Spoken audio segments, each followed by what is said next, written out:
This is reporter Sarah Smith, aka Pigpen, reporting from Smith Dog Towers, where we give the best and most up-to-date tea. Yeah, boy.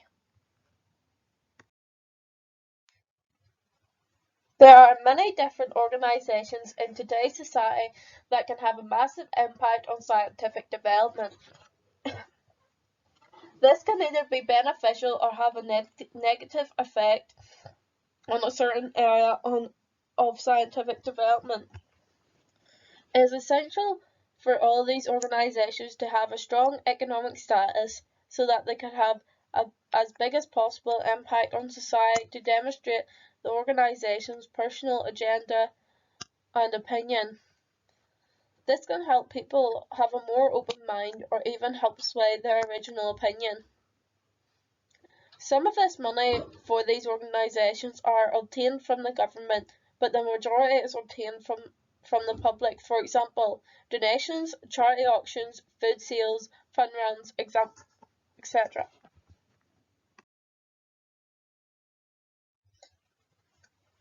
An example of an organisation that has had a massive impact on scientific development is Greenpeace. Greenpeace is a non-governmental environmental organisation with organisations in over 39 countries. This organisation uses non-violent, creative confrontation to expose global environmental problems and to force the solutions which are essential to a green and peaceful future. Greenpeace states its goal is to ensure the ability of the Earth to nurture life in all its diversity, and focuses in campaigning on worldwide issues such as climate change, deforestation, overfishing, commercial whaling, genetic engineering, and anti-nuclear issues. They are also dedicated to preserving endangered species of animals, preventing environmental abuses, and heightening environmental awareness through direct confrontation when polluting corporations and governmental authority. Another example of an organisation that is dedicated in helping to save the environment is Ulster Wildlife. They protect Northern Ireland's threatened wildlife, like barn owls, red squirrels and skates. They also help save precious wild places in Northern Ireland and bring people closer to nature in Northern Ireland. Their aim is to save the native wildlife in Northern Ireland. They believe that by working together, people can change the natural world for the better.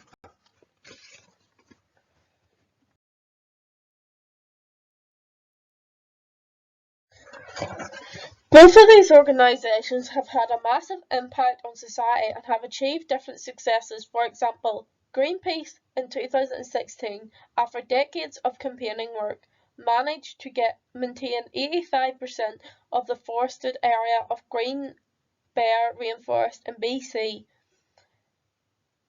protected from industrial logging, while Ulster Wildlife has succeeded in an increase in the population of many endangered animals in Northern Ireland: red squirrels, barn owls, badgers, sharks, etc.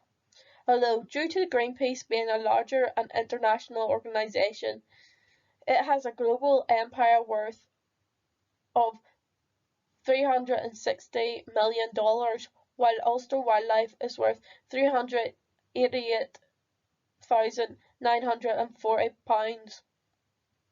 This then obviously means that Greenpeace has a bigger impact on people around the world because they have branches in over 39 countries and have a worth of 360 million.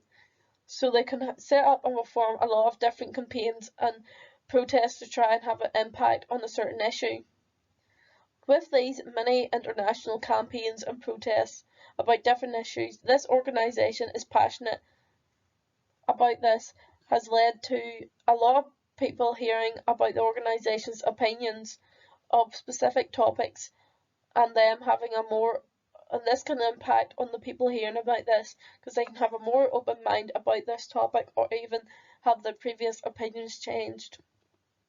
This has led to there being 2.8 million members that has joined Greenpeace because they have been swayed by the many international campaigns and protests, etc. While Ulster wildlife is only based in Northern Ireland, it still had an impact on the people that live in Northern Ireland, with campaigns and protests about local issues, etc. This has led to there being 12,700 members or regular supporters of Ulster Wildlife Organisation. Many organisations like these two I've mentioned that focus on caring for the environment and all the organisms that live in it, for example PETA, have led to many campaigns and protests about animal testing. Animal testing is when different procedures are used on living animals for different types of scientific research, for example basic biology and diseases.